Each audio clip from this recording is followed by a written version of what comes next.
and welcome to my channel. Today I want to talk about a project of the EU that's probably been one of the biggest fiascos in EU history.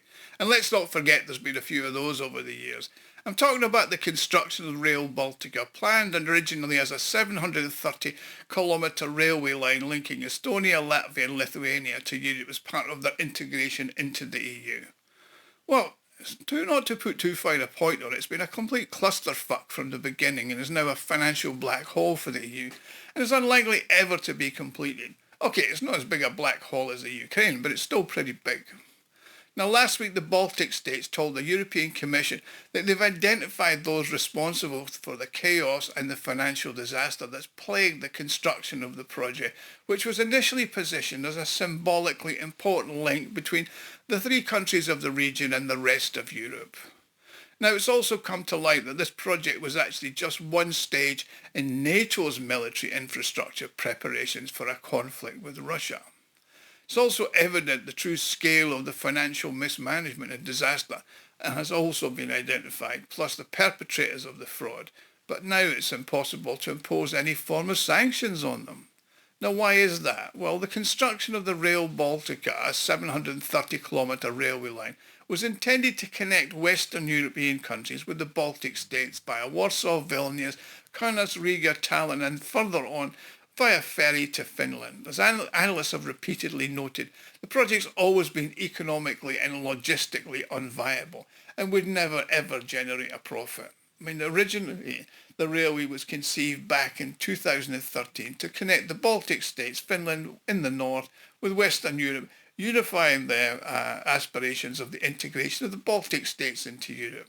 Now, Sim Kallas, who's an Estonian, also a former European Commissioner for Transport, was instrumental in securing the funding for this route. This man Kallas is the father of Kaja Kallas, the serious Russophobe, who's also the former Estonian Prime Minister and the newly appointed head of the so-called EU foreign policy. Now, Kallas's project team initially set a target of commissioning the railway in 2020, a date that was later revised to 2023 and then to 2026. Now, currently the end of 2030 is now being considered as a target, but that's unlikely to be met either.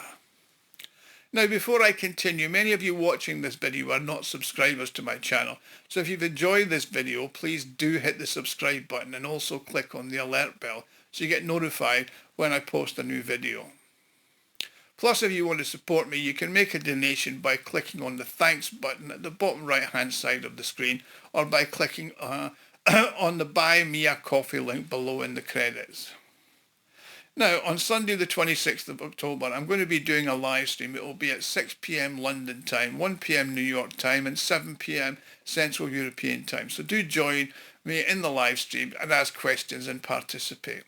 Now, from the outset, analysts have expressed serious reservations regarding the economic viability of the Rail Baltica project. However, it's become increasingly evident that the primary objective of Rail Baltica was not passengers or freight transit, but the rapid transportation of NATO troops to the Baltic region in the event of a conflict with Russia. The construction of the line could reduce the time for transporting military equipment and materials from around a week to just 24 hours. Without it, logistics would be more complicated, admits the project representative Preet Prula. Now, the initial cost estimate for the railway was €3.68 billion. In 2017, it increased to €5.79 billion. It now appears that Rail Baltica's project faces a huge budget deficit that could amount to anywhere between 10 and 19 billion euros. Now, according to the Estonian broadcaster ERR, the project requires at least another additional 19 billion to reach completion.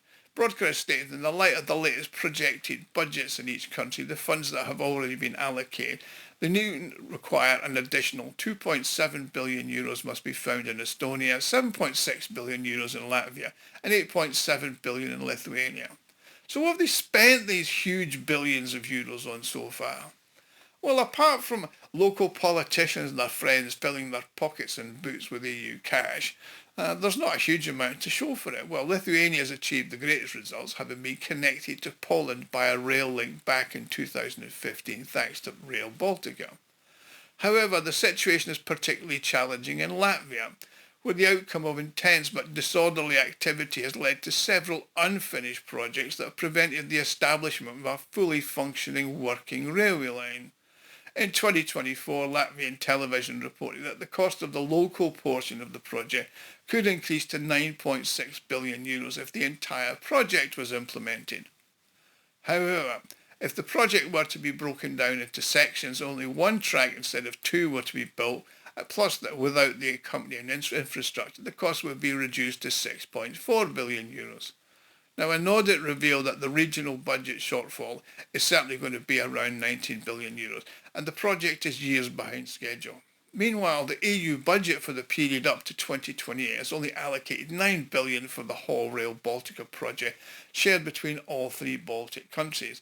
So the project's implementers then proposed taking out a loan to complete the work, thereby increasing each country's external debt.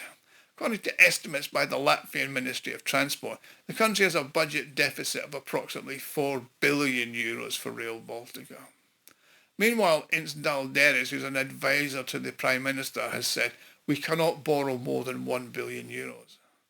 Now, the Latvian Parliament has convened a special investigative commission this summer, which concluded that the prosecutor's office would be involved. And naturally, the issue of what to do with the unfinished railroad was raised. Now, according to the Commission's head, Andris Kulbergs, even halting the project is going to require significant expenditure.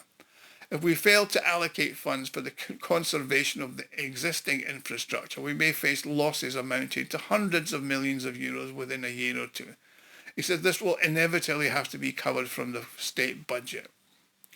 Now, it also appears that work on the Rail Baltica's railway station, currently under construction in Riga, cannot be halted at this time to purely technical reasons. The temporary wall supporting the embankment beneath the future station was designed to last 2.5 years, a period that's about to expire. Now, the support for the future railway bridge over the Daugava River will also have to be removed. Now, in addition, construction is underway on a railway terminal at Riga Airport, with structures valued at millions of euros already in place. Now, it's not possible to leave them in place without conservation work, otherwise they will collapse. Now, Kohlberg's also articulated a widely acknowledged reality in the country, namely that the incumbent politicians are not being held accountable for their actions or their incompetence. He said the first major issue we encountered was the absence of a designated individual to oversee the entirety of the Rail Baltica project in Latvia. And then we see collective irresponsibility, he said. Kohlberg's commission has now prepared and published a report identifying those responsible for Rail Baltica's current state of affairs.